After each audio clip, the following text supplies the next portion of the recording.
Welcome back to my channel. We are back on this DCT project, and as you can see, I've gone ahead and ripped out my dash again because it's time to wire this puppy up. I don't really know what I'm doing.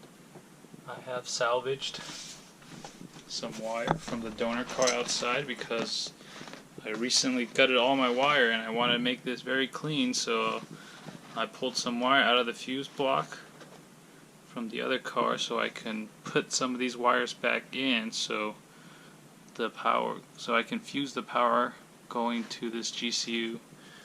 And I've temporarily salvaged the wire for the paddle shifter on the other car as well, because the other car used to be an SMG.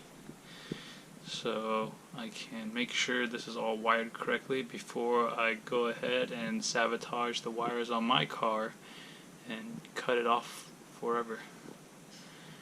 And might have noticed over there, I've also put in a clutch pedal. I don't think I'll have time or be able to get all the parts in time to hook that up this time around, but the other car had a clutch pedal, so I went ahead and took it, and maybe one day we'll get it up and running. But for now, we are going to take a look at how to wire this thing up and then try to determine where is the best place to mount that box. Thinking something like this, except I don't really know if it's going to get in the way of any passenger that may be sitting here. So we will see how this goes.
Alright, so I've been a little busy wiring this whole thing, and to catch everyone up to speed, the last thing we saw was this little voltage divider here, so I can have one signal going into the control unit to control two switches. It's an analog signal, so basically there's resistors here to do a voltage divider, so each switch has a different voltage when you pull it.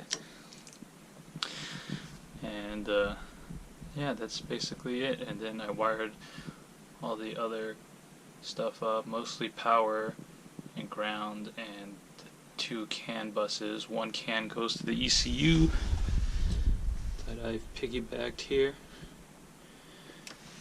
and then the other CAN comes to my custom display that will be my drive selector that I've been working on in the background, and then I've been trying to figure out how to run power and everything to all of this.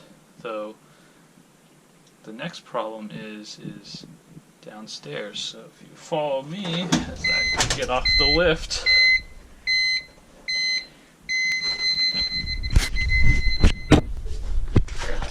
I was trying to put the exhaust back before I start the car because I don't want to blow my ear out, and my exhaust don't fit.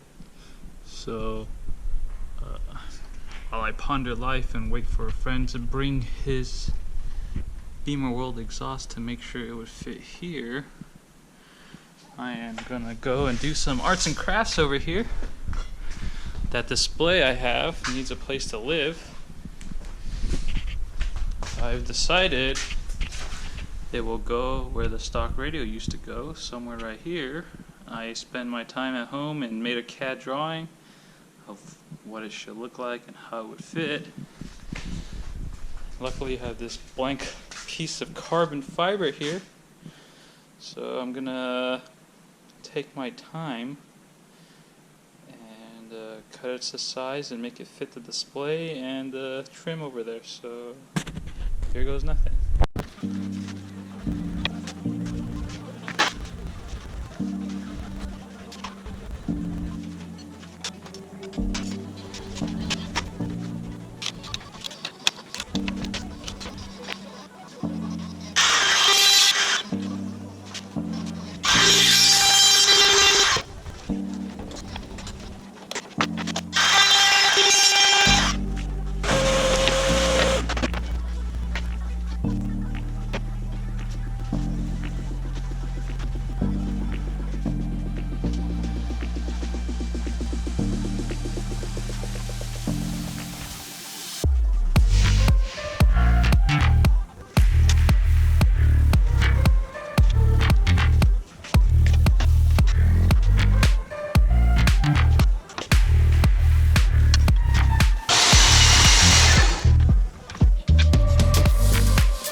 arts and craft time is done.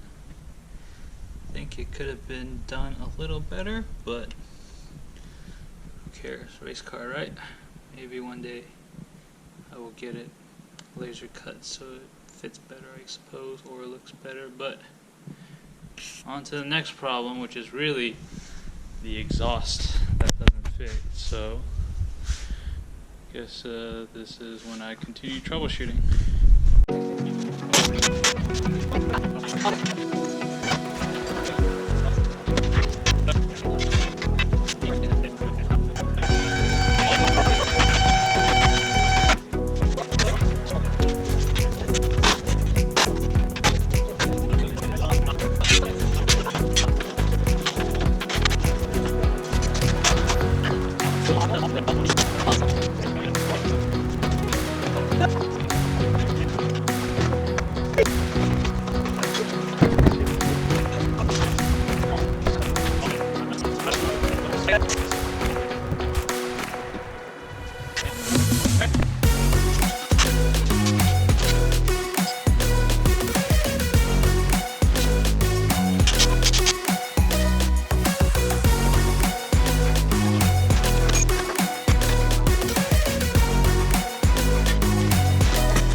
Alright, to catch everyone up to speed, the exhaust didn't fit, so we had to take this old one out because my friend had one of these single exit exhausts laying around, and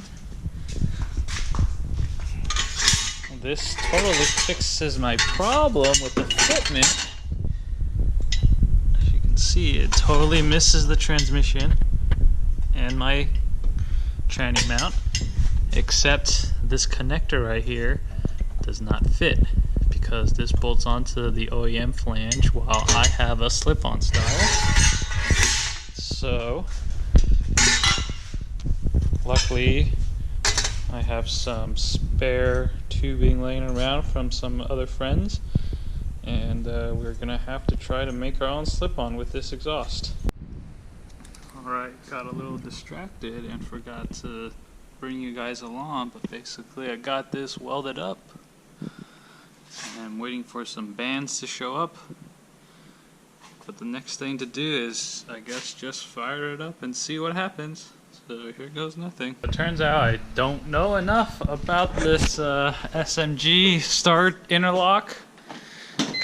Sorry about the beeping, but it won't start because it's, I guess, looking for the SMG. Maybe it's just missing the orange salmon relay. But when I put the key in, you can see this guy freaking out over here. It's trying to put it in neutral, I think, but it's getting no feedback and that light's going crazy. And when I try to start the car, even with pressing the brake, nothing happens.